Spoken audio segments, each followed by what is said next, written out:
Hey everyone, a question I get asked quite frequently is it laziness or is it something more? And particularly as kids get older, if the learning difficulties are not super serious or super obvious, it can be a question that really weighs on not only the teachers but the parents as well, in terms of is my child just not putting the full effort forth, or is it a combination? What is really going on?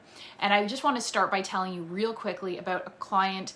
The first time I met with these parents, mom was really convinced that this boy Josh had a lot of evident issues with learning and so forth. Dad and his teachers were not so convinced. They tended to believe that Josh was just lazy and was not paying attention. And Dad even said to me, how can we believe that it's a learning difficulty? He said he slumps to work, he's slouchy, he lays back, he doesn't, and then Dad said he also doesn't put his full effort in. I know he's capable of more, and we just don't see that in his work quality. And the teachers, more politely than Dad, were kind of describing the same thing. And so this is why I want to talk about something really interesting that was a big aha moment for me, because I totally admit, full disclosure, I was sometimes guilty of thinking that myself as a teacher. And that is the retained or the tonic labyrinthine reflex, and what can happen if that reflex is retained. So Bonnie Brands, author of Symphony of Reflexes, talks about how if this reflex is retained, it's going to cause a lot of difficulties with education in general. Basically, that it's going to contribute to global learning delays, and it really just has major impacts on the brain, reading, writing, math, all of that type of stuff. So it's interesting because this reflex, if you remember in the past, I talked about the importance of the vestibular system and how that has to be functioning optimally for good learning. If it's not, different areas of learning are going to be impacted. If you didn't check out those videos, do hop on after and check them out.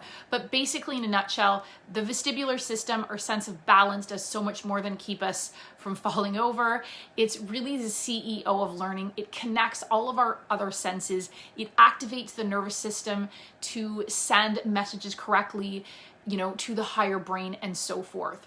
And the TLR and the vestibular system are deeply connected because there's that inner ear piece, and that inner ear piece connects to auditory processing, which is so often a problem with our kids. Or, a lot of our kids even have diagnosis of auditory processing disorder, whether it's ADHD, dyslexia, learning difficulties, and so forth, even ASD. And when auditory processing is poor, that is going to affect our reading ability. That's going to affect the ability to follow instructions, to retain information, processing, all of that type of stuff that's really important to function not only in school but in life in general.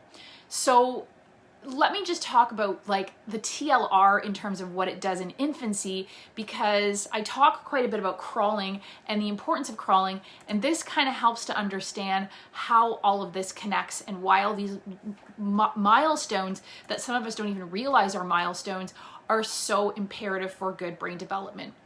So the TLR in infancy assists with head control. Again, another movement that we tend to take for granted, but that head control when a baby is laying down and is finally able to develop enough strength to lift their head, and then they continue, at first it's a bit wobbly, and then they continue to develop it, and they're able to kind of look around, and then they start developing that upper body strength. Not a whole lot, they're not able to move around yet, but they're kind of able to prop themselves up. And that starts to develop their upper body strength, their shoulder muscles, back muscles, neck muscles, all of that type of stuff. And this is really where they start to engage in tummy time. And this basically prepares the body for crawling.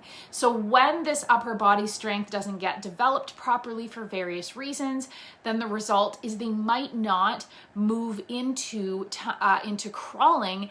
And this will then result possibly in even retentions of other reflexes like the ATNR and STNR, which I talked about last week, very much connected to reading, learning, ADHD, all of that type of stuff. So you can see how people often ask me, what reflex do I need to integrate for dyslexia? It's so different for every child, and they often build, they're linked, they connect, they build on each other, and it's usually not as simple as just exercising one reflex. If it was, that would be absolutely wonderful. So the TLR also assists with developing connections in the temporal lobe of the brain, which is very much connected to sequencing. So sequencing is something, again, a lot of our kids have difficulties with, right? They have difficulty sometimes retelling the events of a story accurately, or maybe even a life situation, like something that happened in the schoolyard accurately. They might have difficulty telling time. They might have difficulty with math formulas. And more specifically with even things like reading, if they are not sequencing well, then the result might be that they are not blending the sounds in a word correctly in terms of the sequence it occurs, or they might skip over sounds, or they might skip over entire words because the sequencing is off. And this even connects to movement. So a lot of parents will say, yep, my child has poor coordination. They might even have a diagnosis of dyspraxia. Sequencing, again, is really important for movement because we need to be able to, our brain needs to be able to make sure that the right limb or whatever is moving first and then the other part of the body and so forth, so that we have nice, smooth, fluid movements that aren't clumsy and clunky and so forth. So the other thing is that balance in vision is very much connected, and it's something that we don't often hear much about, but if you think about it, really starts to make sense. So let me get into this a little bit. So what happens is that if the TLR is retained, then incorrect messages between the brain and the receptors responsible for knowing where the body is in space will be thrown off, and this is going to impact the functioning of the eye. So basically, in a nutshell, vision and balance is part of the same neurological loop in the brain. Information is passed back and forth between the eyes and the brain regarding the head's position and the body's location. And this helps to allow the eyes to stabilize. So imagine you have poor balance, and that's going to affect the eye's ability. And this is so much more than 20/20 vision. So you can take your child to an eye doctor and they will, might say they have 20/20 vision, everything is fine. That does not have to do with the vestibular system. That does not have to do with the TLR reflex being retained. This has to do with eye stability, being able to, even if you're moving this way, right? If I'm moving this way, I can still read and so forth. And that's because my eyes have stabilized, because I don't have a retained TLR, because I do have a strong vestibular system. So basically what happens is, the eyes stabilize, and that those adjustments are really important. And so the result is going to be not only the typical difficulties we see with reading, so where kids might have letter reversals, or they might be skipping over stuff. They just might have general difficulties and totally be unaware of difficulties with depth perception, with distance, with perceiving space and so forth. They might smush all their letters together when they're writing, or they might put too much distance. And that could all be related to visual processing. Let me know in the comments below, live or replay, whether you see this with your child, if any of this resonates. And if it doesn't, keep listening, because this is where it gets interesting. This is where the lazy piece comes in. So the TLR affects movement, and a lot of kids who have dyspraxia will have a retained TLR reflex. And again, these kids are so often considered lazy because they tend to do things like they tend to slump, right? They're sitting like this at their desk. They're like this. They're like propped up on the desk. Or they might kind of lean back and stretch their legs out. And that's the nature of this reflex being retained, where sitting up straight actually feels uncomfortable, it's tiring, it requires a lot of concentration, which then compromises their ability to focus and learn and retain in class. And so it's just really important to understand that, because seeing a kid who's always slumped or, like this, can really look like this kid is just plain lazy. Like he literally lays on his desk, right? not knowing that when this kid is sitting up, maybe he's not putting his full effort in because he can't put his full effort in because sitting up straight is requiring so much other mental energy and so forth to be able to do that. So I'm gonna quickly run through the signs of a retained TLR. Let me know in the comments below which ones, or if any, apply to your child. So obviously I mentioned poor balance, poor posture is a huge indication, learning difficulties, even ADHD, you wanna look into that, auditory processing issues. And other really interesting signs are things like that they walk on their toes, that they sit, when they're sitting on the floor, they sit in that W position where the back of their legs go out in kind of like that W shape.